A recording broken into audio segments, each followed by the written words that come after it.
Senhores, bem-vindos a mais um encontro de Direito Penal. Eu sou o professor Diogo Eluan e hoje nós vamos dar continuidade ao tema dosimetria da pena. Nós já tivemos 2 encontros só com esse tema.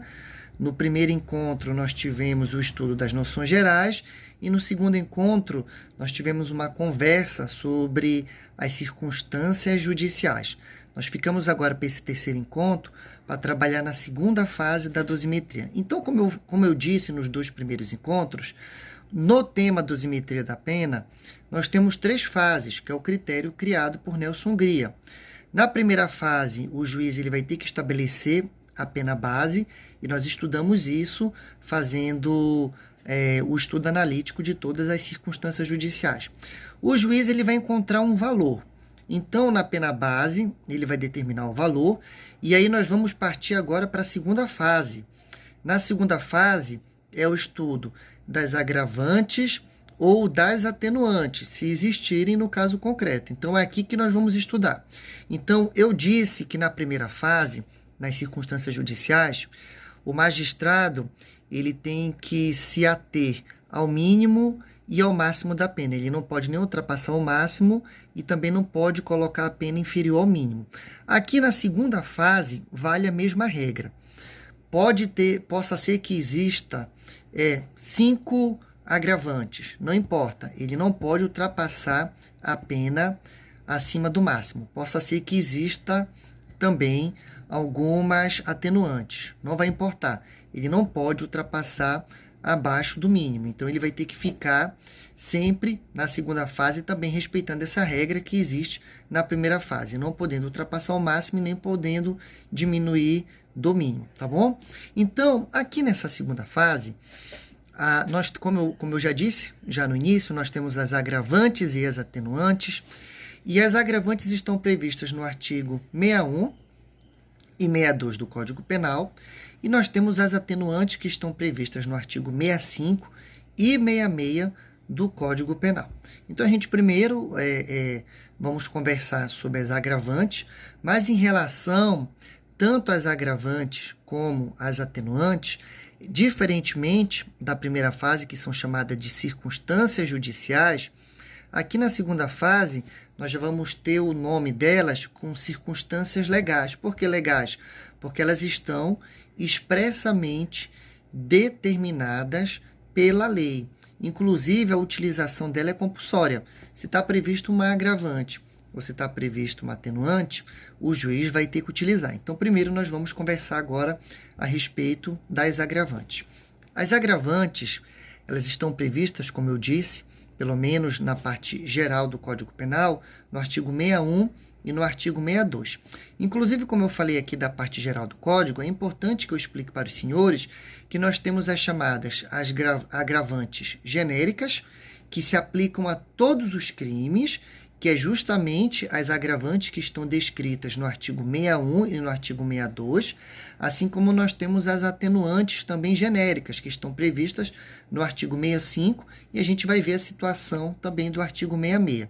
Elas se aplicam a todos os crimes, porém, além dessas gerais, nós temos as específicas, que estão previstas em algumas legislações especiais ou em alguns crimes específicos e são aplicados somente a eles. O que nós estamos estudando aqui são as agravantes e as atenuantes genéricas.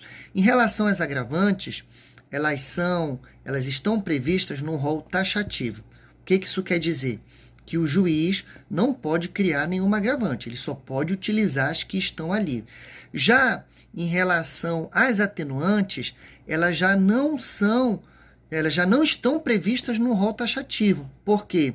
Porque pela redação do artigo 66 do Código Penal, o juiz ele pode analisar alguma situação e vir a diminuir a pena daquele apenado através de uma atenuante. Nós temos aí uma teoria muito conhecida, desculpa, que é a teoria da co-culpabilidade, que tem diversos autores que dizem que ela está previsto no artigo 66 do Código Penal, que dependendo da situação concreta, o juiz pode diminuir a pena daquele apenado, tá bom? Então, são diversas. Se vocês abrirem aí o artigo 61 e o artigo 62 do Código Penal, os senhores vão perceber que nós temos um rol muito extenso de agravantes. Dessas agravantes, eu vou me ater somente a uma, que está prevista no inciso 1, que é a reincidência, e ela é delimitada logo em seguida, no artigo 63 do Código Penal. Então, aqui, em relação às agravantes, eu vou trabalhar só com a reincidência. Quando ocorre a reincidência?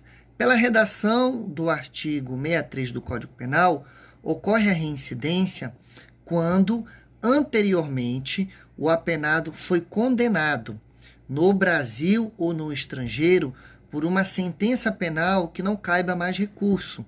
Então, só existe o reincidente se ele tiver sido condenado anteriormente a uma pena, tanto no Brasil quanto no estrangeiro, e ele tiver cometido o novo crime posteriormente a essa condenação com trânsito em julgado. O que isso quer dizer?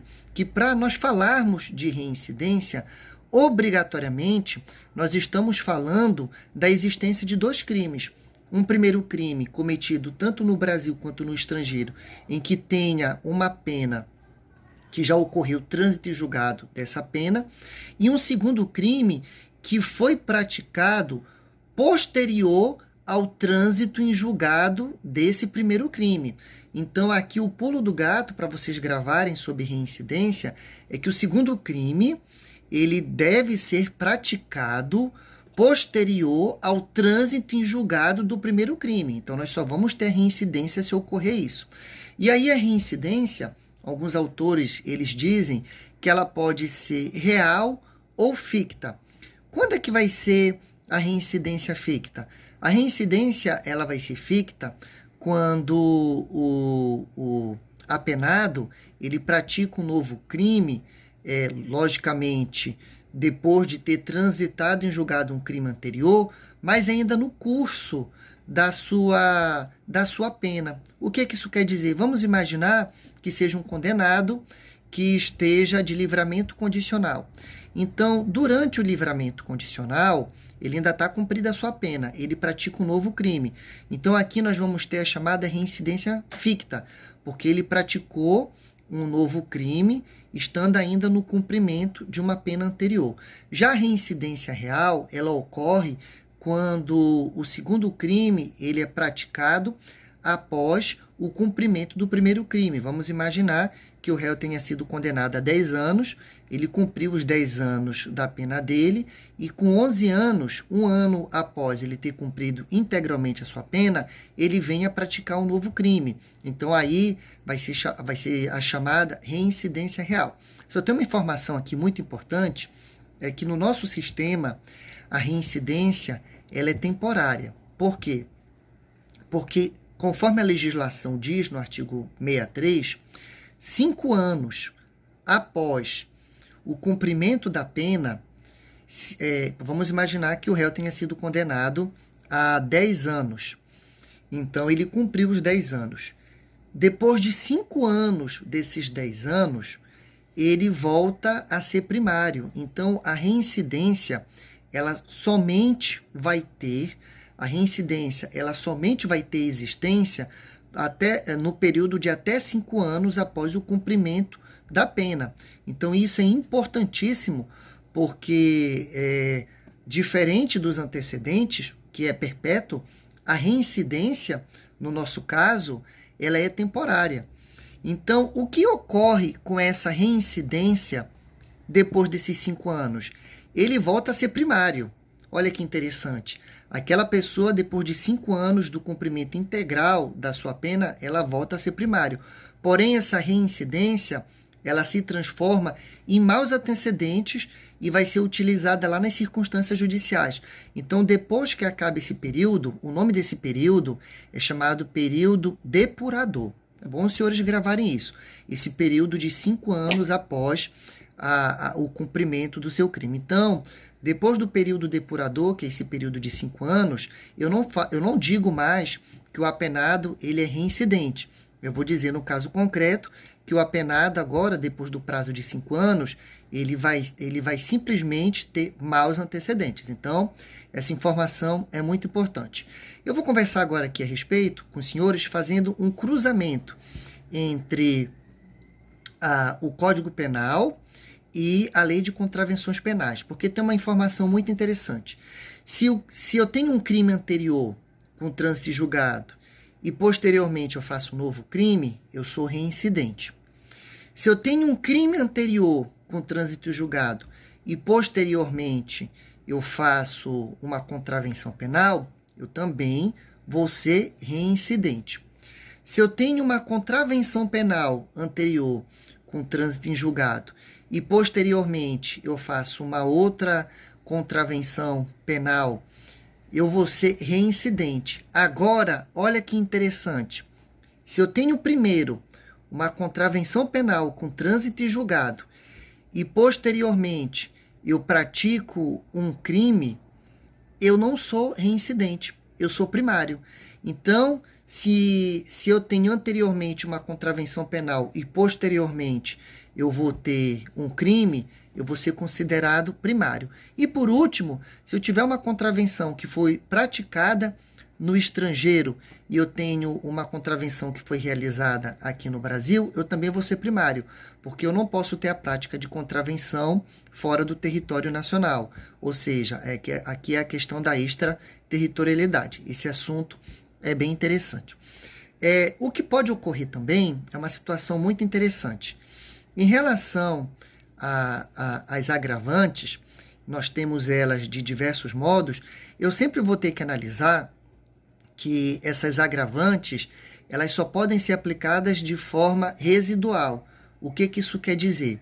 Que se, por exemplo, eu já tenho uma situação prevista como agravante, mas que ela já está no tipo, vamos imaginar, como uma qualificadora, eu não posso aplicar uma agravante. Essa regra também vale para atenuante. Ou então vamos imaginar que já seja uma causa de aumento de pena. Então também eu não posso aplicar ela, porque senão nós teríamos uma situação que é conhecida como ibis idem. Eu estaria punindo duas vezes o apenado por uma mesma situação. Então, em relação às agravantes, eu vou finalizar esse assunto com uma informação muito importante. A jurisprudência sedimentou que quando eu faço análise de uma agravante e até mesmo de uma atenuante, o percentual que eu vou utilizar de aumento na segunda fase é de 1/6. Então, existindo uma agravante, na segunda fase eu vou aumentar a pena em 1/6. Existindo uma atenuante, eu vou diminuir a pena em 1/6. Como essa aula ela já ficou muito longa, eu vou encerrar aqui. E aí eu vou dar continuidade agora com as atenuantes e em seguida nós vamos trabalhar no artigo 67 com as agravantes e as atenuantes preponderantes. Então curta aí, dê um like e até o nosso próximo encontro.